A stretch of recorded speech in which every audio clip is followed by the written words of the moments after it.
અમદાવાદમાં pre monsoon કામગીરી માત્ર કાગળ પર જોવા મળી રહી છે। ચોમાસા પહેલા ખાડા પૂરવાની વાતો કરવામાં આવી, પરંતુ વધુ એક ખાડો વિજય 4 રસ્તાથી હેલ્મેટ સર્કલ વચ્ચે પડી ગયો છે।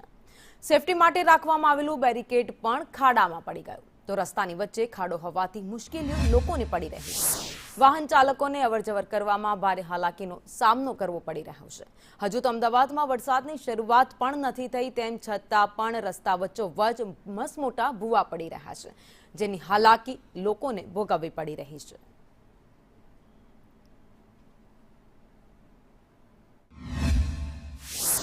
એક તરફ સ્ટેન્ડિંગ કમિટીમાં અમદાવાદમાં ખોડેલા ખાડા પૂરવા માટેની સૂચના આપવામાં આવી છે, તો બીજી તરફ અમદાવાદમાં રોડ પર વધુ નવો એક ખાડો અત્યારે જોવા મળ્યો છે। આ દ્રશ્યો જોઈ શકાય છે યુનિવર્સિટીના પાછળના જે વિસ્તાર છે કે જે હેલ્મેટ 4 રસ્તા તરફ રસ્તો જાય છે, ત્યાં આ કામગીરી માટે ખાડો ખોદીને રાખવામાં આવ્યો છે। સાથે આ ખાડો ખોદવાના કારણે ટ્રાફિકની સમસ્યા અહીંયા થાય છે, અવરજવરમાં મુશ્કેલી પડે છે।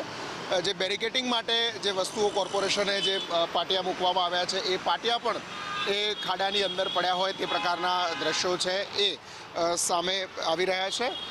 આ રસ્તા પર ખાડો અત્યાર સુધી નહોતો, છેલ્લા 2 દિવસથી આ કામગીરી અને ખાસ ભૂવો પડવાની સ્થિતિ હોવાના કારણે આ ખાડો અત્યારે ખોદવામાં આવ્યો છે, અને ખાડો ખોદ્યા પછી એમાં કામગીરી કરવામાં આવશે, એટલે 1 અઠવાડિયાની સુધીમાં આ ખાડો પૂરાય તેવી સ્થિતિ નથી દેખાતી। એક તરફ 1 અઠવાડિયામાં આખા શહેરમાં પડેલા ખાડાઓ છે અથવા તો જે ખોડેલા ખાડાઓ છે એ પૂરવાની સૂચના આપવામાં આવી છે, એની સામે નવા ખાડાઓ આ કોર્પોરેશન અત્યારે અહીંયા કરી રહી છે। કેમેરામેન કુંતલ મહેતા સાથે હિરેન રાવલ, સંદેશ ન્યૂઝ।